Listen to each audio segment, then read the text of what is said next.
You're listening to Civic Media. You can tune into any of our live shows on any radio station across the state with the Civic Media app. Find us in your phone's app store and listen anytime, anywhere. This is your WMDX Daily News Roundup for Mad Radio 92.7 FM and 1580 AM in Madison.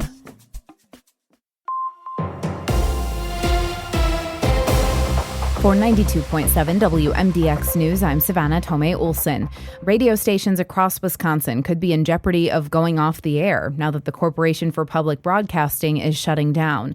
In June, President Donald Trump signed a bill to cut more than $1 billion to the CPB, which helps fund PBS, NPR, and hundreds of other stations across the country.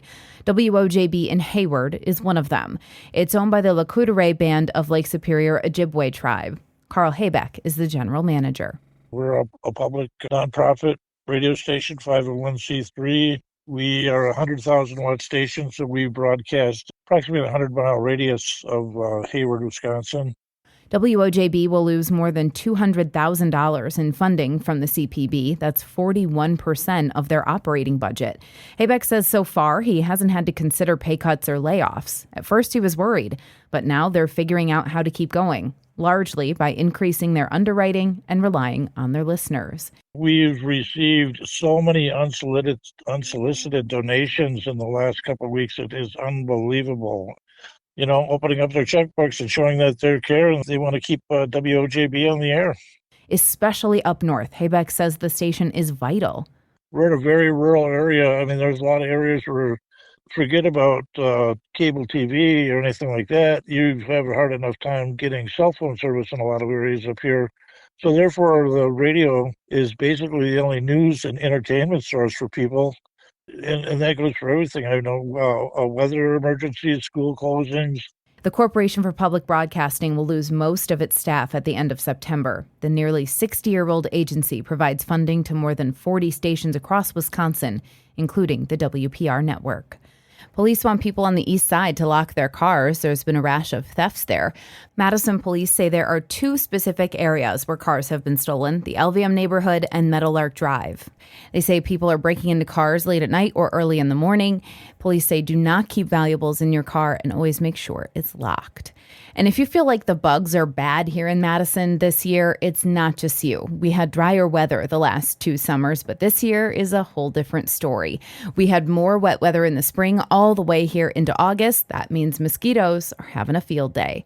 So sometimes you see a lot of different bugs throughout the summer, and there's a variety of things that can sting or bite you. Sometimes there'll be mosquitoes, bees, ticks, spiders. That's Olivia Bishop, a pharmacy resident with Aspirus. For the average sting or bite, there are some pretty simple solutions. For the itching that often comes with these bug bites, you can purchase hydrocortisone cream over the counter, as well as calamine lotion. Those are 2 options that can help decrease the itching. If a bite seems to bother you more than the average person, you may be allergic. Swelling around your face, eyes, lips, those could be signs of more serious reactions. The development of hives on your body if you experience nausea, vomiting, diarrhea, as well as anaphylaxis, so tightening of the throat if you have difficulty breathing. Staff from Public Health Madison-Dane County are tracking and testing mosquitoes for West Nile virus, and then they're treating areas where they're more prevalent. And we don't see this too often. All of Madison's beaches are open this weekend. Usually we've got at least 1 or 2 that are closed because of algae blooms or E. coli. But keep an eye on the forecast because we might have some scattered showers throughout the weekend. I'm Savannah Tomei Olson, 92.7 WMDX News. Up next, the Mets. Hi, I'm Mike Clemens with sports, baseball. The Brewers at AmFam Field tonight, opening a series against the New York Mets. Milwaukee still with the best record in baseball. NFL, the Packers host the Jets tomorrow night in their first preseason game. Kickoff at 7 p.m. College football, the Wisconsin Badgers will have their final training camp practice at UW-Platteville before moving back to Madison. It's open to the public, 7 o'clock tomorrow night at the Davis Pioneer Stadium in Platteville, Wisconsin. Luke Fickle. I do know that there's a lot of things that are going in the right direction. I worry about guys coming back out here with the right focus and stuff, and it was very competitive. It was back and forth. We're gaining this competitive maturity that we have to do if we're going to play like this, compete like this on a daily basis. I'm really excited about some of the things that went on today. There's some sloppiness, obviously, we got to correct up there at the end, but really like where we're headed. That's Badgers head coach Luke Fickell. With sports, I'm Mike Clemens.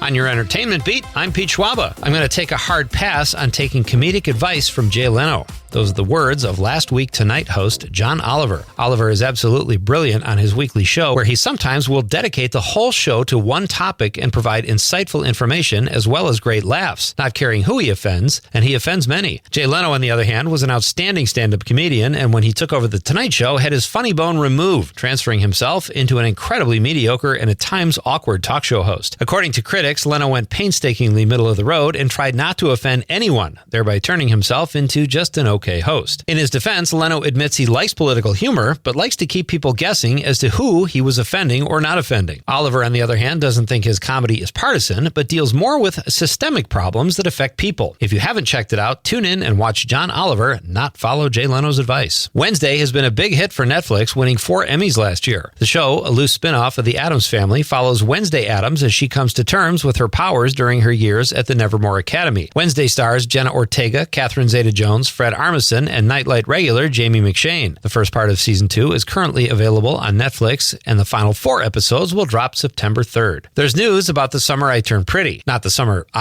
Pete Schwaba turned pretty. Still waiting for that. But actual news about the Amazon Prime show. The show is based on a book trilogy of the same title and for the most part has gone step by step with the storylines. Producers of the show have decided to go off book, so to speak, and add a sex scene. No word yet on as to what the sex scene entails or to what base the characters go to. My guess is they go all the way, but it could just be third base. The story follows a love triangle between Isabel and brothers Jeremiah and Conrad. Sounds saucy. Jurassic World Rebirth is the latest installment in the Jurassic Park franchise and brought in several $100 million globally. But if you like being a couch potato, you can catch it at home now after just 5 weeks. Jurassic World Rebirth is the 7th installment in the franchise and stars Scarlett Johansson and Mahershala Ali. It is now available to stream on Amazon Prime. The Naked Gun reboot pulled in $17 million in its opening weekend. The production has yielded several subplots, including a Liam Neeson-Pamela Anderson romance, and now it's been revealed the director, Akiva Schaffer, almost threatened to quit the project when the studio threatened to cut a certain laugh-getting scene. In the film, a snowman comes to life and is part of a goofy threesome with the 2 lead actors. Schaffer says it was a tribute to the first Naked Gun, and he had to stand his ground to keep it in. The movie is already the shortest feature film I've seen in years, so if the scene had been cut, that pretty much would have made it a short film. For more showbiz fun, tune into Nightlight with me, Pete Schwaba, weeknights from 6 to 8 p.m. on the Civic Media Radio Network. It is going to be mostly sunny, hot, and humid today. We'll get to right around 90 for a high, but that heat index is going to be in the upper 90s and some places into the triple digits. Tonight, a few scattered thunderstorms, lows in the low to mid-70s. Tomorrow, scattered thunderstorms with a high in the upper 80s to low 90s. I'm meteorologist Sean Cable. Outside now, it's 75.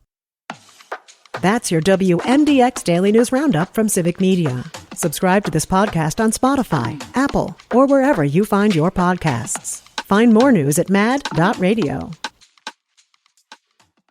The national news cycle never stops, but it can be hard to find news about your local community. Civic Media is dedicated to providing quality local and state news coverage across Wisconsin. With the Civic Media app, you can get notifications about local stories that matter to you and your community. Find the free Civic Media app in your phone's app store and choose notifications from the menu to tell us what kind of news you want to hear about.